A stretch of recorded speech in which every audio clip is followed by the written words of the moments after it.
my reaction would be, are you serious? Well, Ida, did you bring the report? No, I mean, I'm so stressed and everybody's just giving me extra tasks and I don't have time for this. Now, that was whining. It was? It was whining.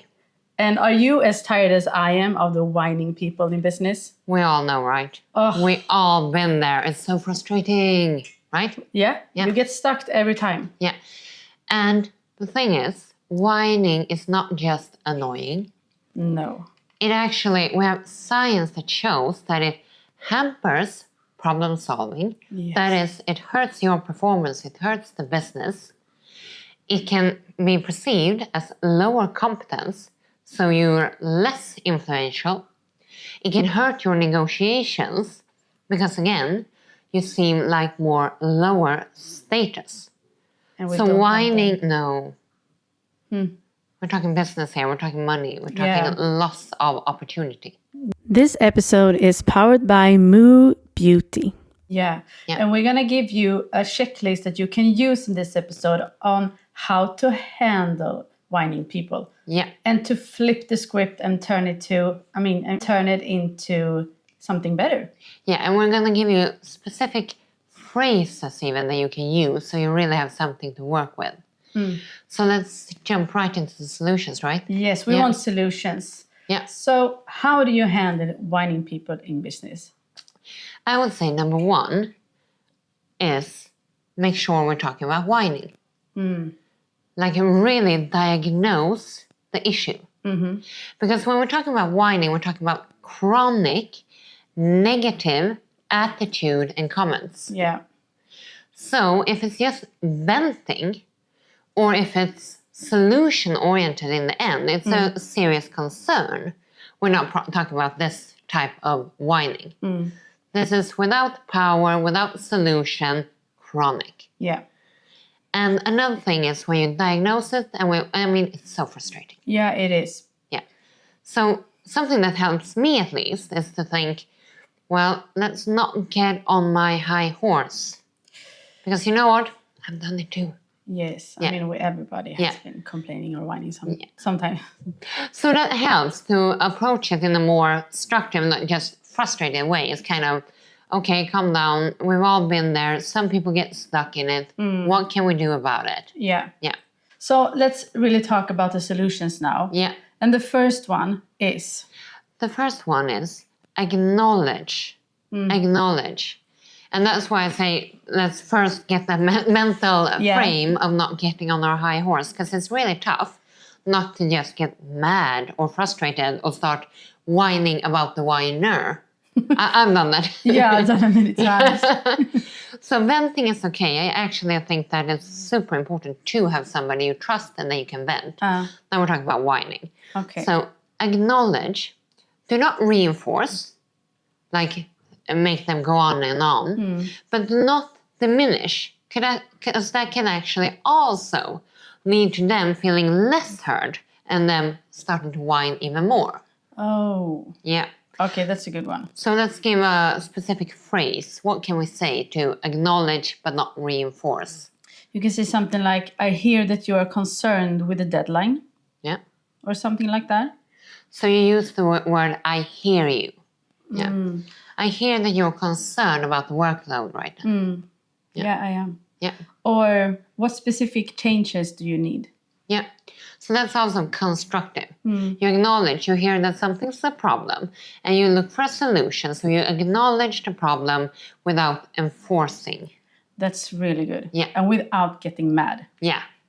Because that would Stay cool. Oh yeah, good tip. Because that would be my first reaction. Yeah. Like snap out of it. Yeah. And that's exactly why I said that let's try to kind of mentally, let's not get on our high horse. It's not helping ourselves if we get mad or if we misbehave in some way. Yeah. So let's stay calm, cool, and collected and really be constructive about it for your own sake. Yeah. Yeah. Good. Really good. And number 2 is? Reframe towards solutions. And you already, one of the phrases you used just now was really reframing, right? Yeah. Yeah. So again, without being aggressive, without blame game, without shaming them for being whiny, just refocus. Force them to instead vocalize a solution, right? Yeah. So, for example? What would a successful outcome look like for you? Oh, yeah. Perfect. And then you get the chance to give something good. And what I like about that phrase is that you can use it almost anywhere. Oh, yeah. Yeah. I tried it now when you taught me that. Yeah. Well, even if you're just like arguing with your girlfriend and you think she's whining every time about not having proper dinner, nothing at home to cook. Yeah. But what would a solution look like for you? What would a good setup for our dinners look like for you? To kind of cut her off for whining without finger pointing, without feeling that she's being attacked. Like, I mean, this is so brilliant. Yeah. Now you know. And that takes us to the next step, which is... if they double down. You've tried acknowledging. You've tried reframing towards positive solutions. Yeah. I mean, honestly, some whiners have it like that down to their backbone. Yeah. Set boundaries. But again, not aggressive, not finger pointing, because that's just starting a fight. Then they feel even more entitled to whine. Yeah. So set a boundary, and if there's somebody you're really exposed to, be even clearer. And if it's somebody you do not have to waste your energy, the boundary might be walking away. But let's say you have to work with somebody. What can we say? So I noticed that you are really, dissatisfied with Karen. So let's focus on what changes we can do to change the situation. So a difference from the previous one is you being even more kind of stop it without actually saying stop it. Yeah. And if it still doesn't work, put them aside. Yeah. Yeah. And that takes us to number 4. Let's move on with this checklist. Yeah. Because people model what they see, right? Yeah. So even if one bad apple, one whining person does disrupt the whole team, that's proven. You can also rephrase that to something positive, that you can model a positive behavior and be extra solution-oriented around the person who's whining. Because they will adapt to some degree. Many, not all.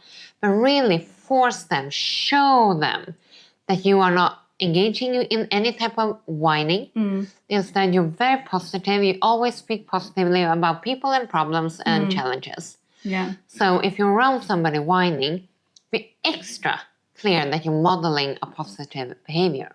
Yeah, that creates possibilities. So it's a really good idea.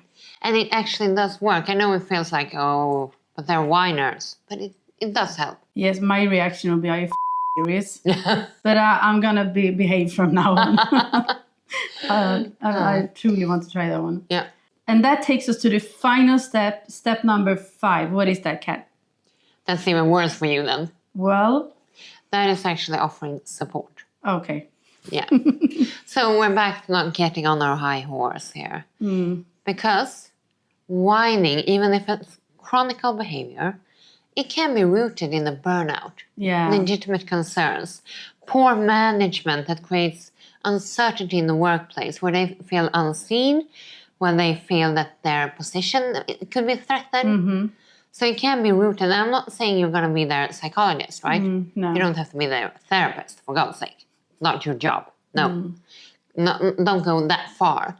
But do acknowledge and do see, do they need support? Or perhaps you can recommend them to see a therapist. And be careful how you do that as well. That means you need to build rapport before you go that far. But do, because that will affect how you behave. And also how you feel about yourself. In a calm, cool, and collected way. Really reflect what's the root. Be curious. Ask open-ended questions.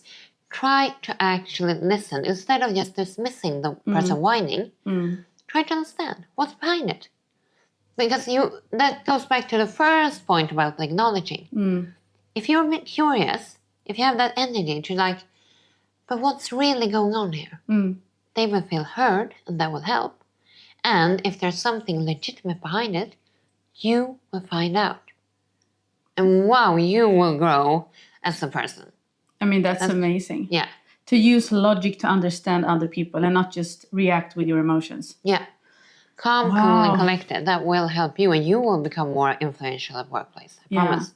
That's amazing. And now you have 5 steps that you can use when you are dealing with a person that actually whines. Yeah. So instead of being mad and be like me, serious, use this instead. Got it. This episode is powered by Moo Beauty, a tallow-based beauty brand. Well, thank you so much for today. Remember, this is not legal advice. It's knowledge sharing, as always here on Business Law Toolbox. And if you disagree, you think you should just be like I am when it comes to somebody whining, let us know. Yeah, we're super eager to hear. Yeah. Until next time. Hej då!